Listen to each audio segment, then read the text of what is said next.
Welcome to ABC campus. आज हम Kaif 3 business law में जो रिसेंटली एग्जाम हुआ है उसके मर्केंटाइल लॉ के एमसीक्यूज़ कर रहे हैं फ्रॉम पास्ट एग्जाम स्प्रिंग 2021। इसमें हम फर्स्ट 15 एमसीक्यूज़ जो है उनको कवर करेंगे जो मर्केंटाइल लॉ सेक्शन से रिलेट करते हैं, और ये वन एमसीक्यू जो है फॉर 1 मार्क है, तो टोटल 15 मार्क्स के क्वेश्चन हैं।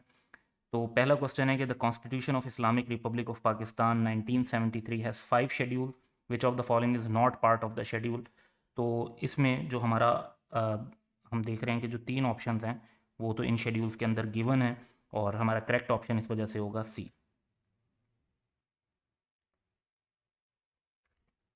नेक्स्ट है क्वेश्चन के on 27 February 2021 Bilal as owner of blood stone sugar mills entered into contract with Amber Bakers to supply 1000 kgs of sugar on 5th March 2021 at rupees 70 per kg. On 3rd March 2021, government issued a notification directing sugar mills to sell all their output to the government at fixed rate of rupees 75 per kg. On the promised date of delivery, Bilal refused to honor the agreement. Can Amber Bakers recover damages from BSM? तो बात यह है कि जब government notification आ गया तो अब जो डिलीवर करना है किसी और को वो अनलॉफुल हो गया, और जब लॉ में चेंज आ जाता है, सुपरवीनिंग इलीगैलिटी आ जाती है, तो उसके बाद कॉन्ट्रैक्ट डिस्चार्ज हो जाता है, उसको परफॉर्म करना ज़रूरी नहीं रहता, कॉन्ट्रैक्ट वाइड हो जाता है। तो इसमें जो हमारा आंसर होगा that would be B. Next, Jalil is indebted to Kamran, but due to financial crisis, he is not able to pay him. At Jalil's request, Kamran agreed to sell further goods to Jalil on very stringent terms. Subsequently, Jalil approaches the court demanding relief from contractual obligation on grounds of undue influence. तो case जो है वो undue influence से related है, और matter जो है वो डेटर एंड क्रेडिटर का है। और जब डेटर एंड क्रेडिटर का मैटर होता है तो प्रिजम्पशन नहीं होती पोजीशन टू डोमिनेट की, तो जो सेट असाइड करना चाहता है, जैसे यहाँ पर जलील, उसको अनड्यू इन्फ्लुएंस प्रूफ करना पड़ता है। तो our option would be B. Saad agreed to pay rupees 500,000 to Hafsa if she delivered a judgment in his favor in a suit. Hafsa gives the judgment in Saad's favor, but he later refuses to pay any money. In this situation, can Hafsa claim the amount? ये तो बिल्कुल unlawful एक activity है कि एक जज जो है वो पैसों के बदले एक फेवरेबल जजमेंट जो है वो दे। तो इट इज़ पब्लिक ड्यूटी के भी अगेंस्ट है, वैसे एक फ्रॉड भी है, और जो है ना करप्शन भी है। तो ये फॉरबिडन बाय लॉ है, और ऐसा जो कॉन्ट्रैक्ट है वो वाइड हो जाता है, उसको इन्फोर्स नहीं करवा सकते। तो the answer would be no, because the agreement was void due to unlawful activity. Asma requested her friend Beena to keep some valuable items in safe custody while she was going on a 1 week vacation abroad. This contract between Asma and Beena is basically contract of bailment, और exact same similar example हम कहेंगे, बिल्कुल same तो नहीं, वो example 77 study text में given है, page 194 पे। Umair purchased vegetables for his family while visiting Fahad. However, he forgot to take them from Fahad's house, and those vegetables were consumed by Fahad's family. Fahad is now bound to pay the price of those vegetables because of obligation created under quasi contract. तो ये जो है book में page 169 पे heading में मौजूद है, और सिमिलर नेचर की एग्जांपल्स भी इसी हेडिंग के नीचे स्टडी टेक्स्ट के अंदर मेंशन की हुई हैं। Which of the following would be classified as contingent contract? तो इंश्योरेंस भी होगा, इंडेमनिटी भी होगा, वेजरिंग तो कॉन्ट्रैक्ट ही नहीं होता, एग्रीमेंट होगा तो वॉइड एग्रीमेंट होता है। तो हमारा करेक्ट ऑप्शन बेसिकली डी बनेगा, बोथ ए एंड बी, और ये एग्जैक्टली ये एग्जांपल्स के तौर पे स्टडी टेक्स्ट के अंदर भी मेंशन है।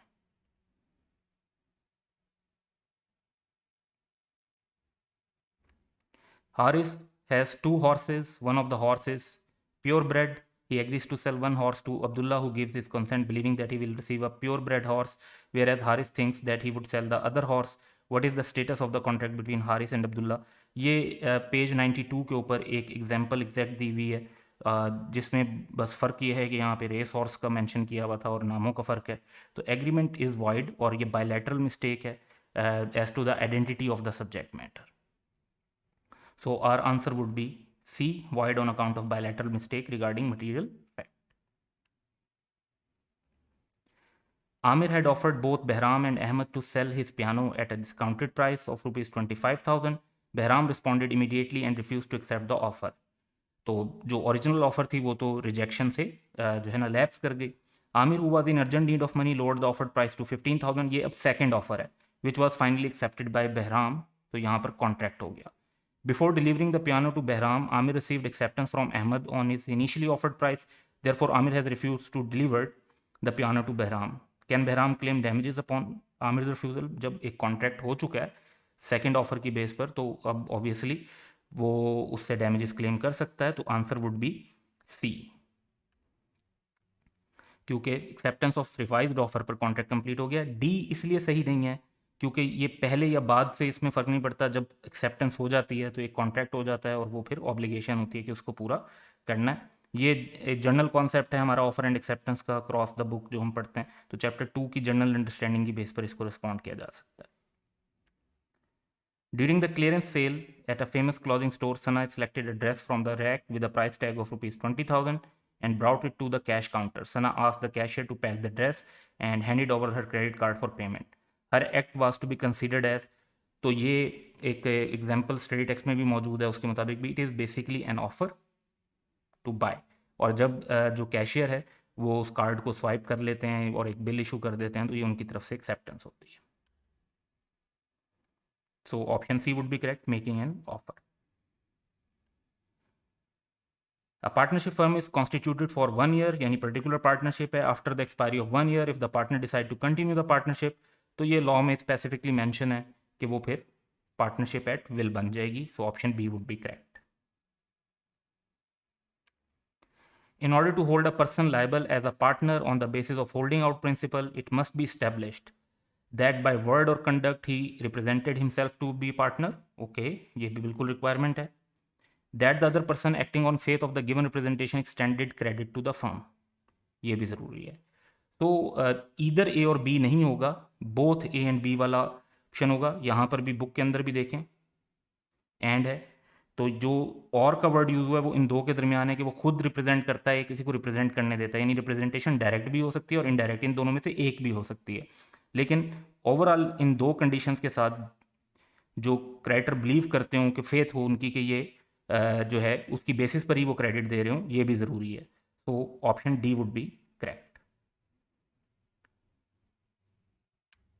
Jamal is the financial controller of Emerald Stones and Company, where he is entitled to a monthly remuneration of rupees 500,000 as well as 20% of the profits if the net annual profits of the firm exceed rupees 50 million. तो उसका contingent share है कि अगर profit एक certain amount से exceed करेंगे तो उसको उसमें से हिस्सा भी मिलेगा सैलरी के अलावा.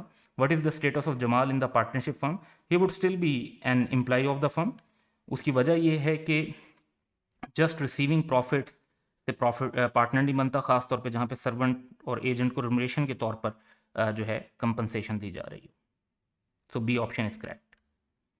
The authority of a banker to pay a cheque drawn on him by his customer is revoked by. तो सेक्शन 122A में ये तीनों कंडीशन मेंशन है कि अगर कस्टमर की इंसॉल्वेंसी का नोटिस आ जाता है या वो पेमेंट जो है स्टॉप कर देता है या फिर कस्टमर की डेथ का नोटिस बैंकर को रिसीव हो जाता है, तो all of the above would be correct.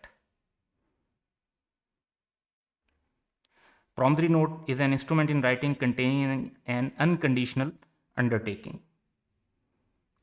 So option C would be correct. That's all for today. Have a good day and share your feedback in the comments below.